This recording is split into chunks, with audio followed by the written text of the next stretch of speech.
2026 අවුරුද්දේ ඔයා අලුතින් ෆෝන් එකක් ගන්න බලාගෙන ඉන්නවද? විශේෂයෙන් බජට් එකට ගැලපෙන ෆෝන් එකක්. එහෙනම් මේ වීඩියෝ එක ඔයාට.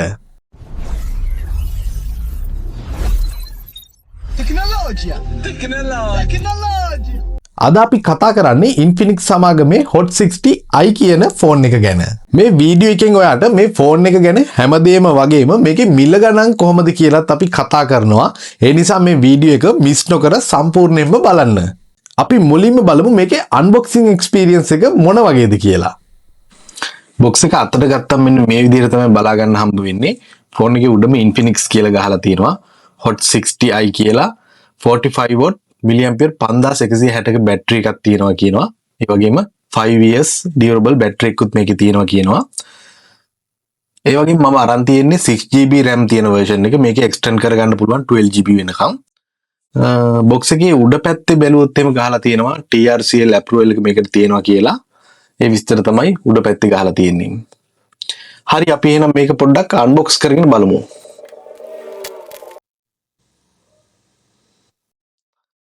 ෆෝන් එකේ යටපැත්තේ ගහලා තියෙනවා 45 watt charging support කරනවා කියලා. ඒ වගේම 6.712 Hz 700 nits display එකක් තමයි මේකේ බලා ගන්න හම්බ වෙන්නේ. ඇත්තටම 12 Hz වගේ පැනල් එකක් හම්බ වෙනින්ද ඇත්තටම ඒක ගොඩක් ස්මූත්.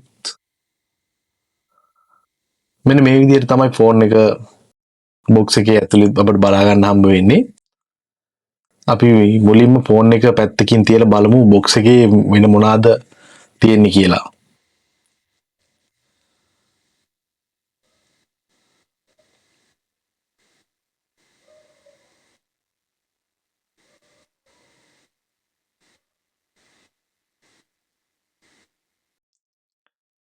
මුලින්ම යාලගේ ප්ලාස්ටික් කේසින් එක තියෙනවා. මෙන්න මේක ප්ලාස්ටික් වලින් තමයි හදලා තියෙන්නේ.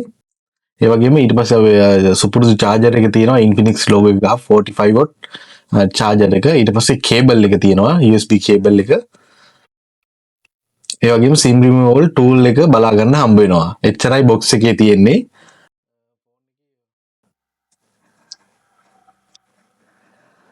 අපි දැන් බලමු device එක මොන වගේද කියලා.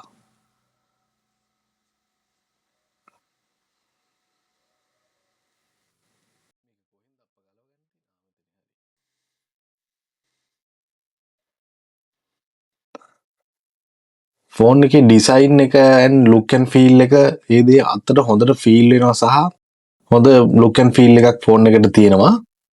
මේ ෆෝන් එකේ ඩිසයින් එක ඇත්තටම ගොඩක් හොඳට අතට ෆීල් වෙනවා වගේ. මේ ෆෝන් එකේ බර වෙන්නේ ග්‍රෑම් 188ක්. ඒ වගේම මේකේ ඩිස්ප්ලේ එක විදිහට අපිට බලා ගන්න පුළුවන් IPS LCD 12 Hz පැනල් එකක්. මේකේ nits එක 700ක් වගේ වෙනවා. ඒ කියන්නේ outdoor usage එකට සාමාන්‍ය average මට්ටමේ මේක කිසිම ගැටලුවක් නැතුව අපිට පාවිච්චි කරන්න පුළුවන්. වගේ මේ ඩිස්ප්ලේ එකේ රෙසලූෂන් එක විදිහට අපිට පික්සල් 720ට 1600 එකක් බලා ගන්න පුළුවන්. ඒ වගේම PPI එක 262ක් වගේ බලා ගන්න පුළුවන්. ඒ වගේම මේ ෆෝන් එකේ බෑක් පැනල් එක අපිට ප්ලාස්ටික් මැටීරියල් එකකින් බලා ගන්න පුළුවන් වගේම කැමරා එක විදිහට අපිට මෙගාපික්සල් 50ක ප්‍රයිමරි කැමරා එකක් හම්බ වෙනවා. ඒ වගේම ඔයාලට මේ ෆෝන් එකේ මිලිඇම්පියර් 5160ක බැටරියක් හම්බ වෙන නිසා බය නැතුව දවස් එකමාරක් විතර යූස් කරන්න පුළුවන්. ඒ වගේම මේ ෆෝන් එකේ කැමරාව ගැන කතා කරොත් එහෙම අපිට ඇවරේජ් මට්ටමේ ෆොටෝ එකක් ගහ ගන්න පුළුවන්. මම කොහෙත්ම ෆොටෝග්‍රැෆි බලාගෙන මේ ෆෝන් එක ගන්න කෙනෙක්ට මේ ෆෝන් එක රෙකමන්ඩ් කරන්නේ නැහැ.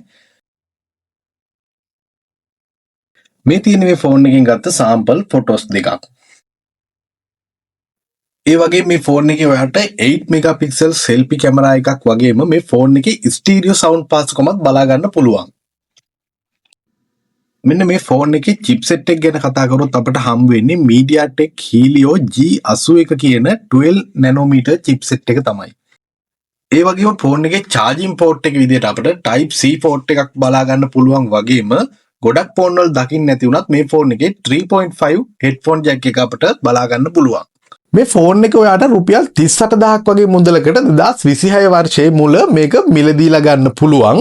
ඔයා බිබිල මැදගමවට කෙනෙක් නම් ඔයාට පුළුවන් මේ ෆෝන් එක බිබිලේ අමිල සෙලියුලර් ෂොප් එකට ගිහිල්ලා මිලදීලා ගන්න. මමත් මේක ගත්තේ අමිල අයියාගේ ෂොප් එකෙන්ම තමයි. මේ ෆෝන් එක ගැන ඔයාගේ අදහස මොකක්ද? මේ ගැන අනිවාර්යයෙන්ම පහලින් කමෙන්ට් එකක් දාලා අපිව සබ්ස්ක්‍රයිබ් කරලා යන්නත් අමතක කරන්න එපා. Tecnologia. Tecnologia.